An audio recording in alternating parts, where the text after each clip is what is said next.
అని కేసీఆర్ ఆనాడు ఎందుకు అంత సీరియస్ తీసుకుంటూ జాగృతి కార్యక్రమాలు స్పీడప్ చేయకండి, ఆపేయండి అన్న మాట కవితతోటి చేయాల్సిన అవసరం ఎందుకు వచ్చింది?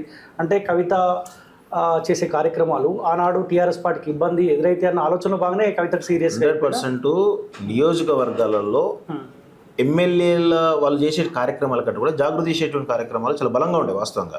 సో ఎమ్మెల్యే వస్తే ఒక 20 మంది వచ్చినప్పటికీ జాగృతి వాళ్ళు డైరెక్ట్ అందరు కార్యకర్తలందరూ కూడా 50 మంది గ్యాదర్ అయ్యేది. సో వీళ్ళ కార్యక్రమాలు ఫర్ సపోజ్ జయశంకర్ జయంతి వర్ధంతి కార్యక్రమాలు చాలా ఘనంగా జరుగుతాయి జాగృతి ఆధ్వర్యంలో. సో ఆ క్రమంలో ఆ వర్ధంతి జయంతులు ఘనంగా జాగృతి చేస్తున్నప్పుడు ఇక్కడ ప్యారలల్ గా ఎమ్మెల్యేలు అప్పుడప్పుడు కొంతమంది తెలంగాణ సోయి లేని వాళ్ళు చేయకపోతుండే, తెలంగాణ సోయి వాళ్ళు ఏదో నామమాత్రం చేస్తుండే.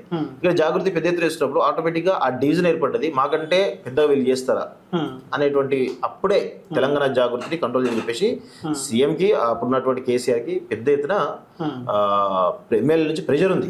అందుకే ఆ ప్రెషర్ తోటే కొంత ఫుల్ స్టాప్ పెట్టిండు, ఆ జాగృతి ఎదగకుండా అప్పుడే ప్లాన్ చేసి. ఇప్పుడు కవితకు ఒక ఆలోచన ఉండేనా, జాగృతిని ఇంకా బలోపేతం చేయాలి, జాగృతి పేరుతోటే ముందుకెళ్ళాలన్న ఆలోచన ఆమెకు ఉండేనా? ఉండేనో లేదో మనకు తెలియదు, కానీ అనివార్యమైన పరిస్థితుల్లో క్యాడర్ అంతా కూడా ఏంటంటే అప్పుడు బీజేపీ వీక్గా ఉన్నది, కాంగ్రెస్ వీక్గా ఉన్నది. సో ఒక ఆల్టర్నేట్ ప్లాట్ఫామ్ కావాలి అప్పుడు యూత్కి. సో ఆటోమేటిక్గా జాగృతి ఉన్నది ఆల్టర్నేటివ్గా. అప్పుడు విస్తృత కార్యక్రమాలు జరుగుతున్నాయి. సో అక్కడ కూడా జిల్లా అధ్యక్షుల పోస్టులు కావచ్చు, లేకపోతే రాష్ట్ర కమిటీ పోస్టులు కావచ్చు, యువజన విభాగం కావచ్చు, దాదాపు 11-12 విభాగాలు ఉంటుండే. మహిళా విభాగం, యూత్ విభాగం, విద్యార్థి విభాగం, కల్చరల్ విభాగం, డాక్టర్స్ విభాగం, ఇలా చాలా రకాల ఐటీ విభాగం, నేను ఐటీ విభాగంలో ఉండే. సో ఇట్లా ఒక 11-12 విభాగాలు ఉంటుండే. సో ఎక్కడో దగ్గర స్థానం దొరుకుతున్న దాంట్లో చాలా మంది యువత అటు జాగృతి వైపు టర్న్ అయ్యారు వాస్తవం.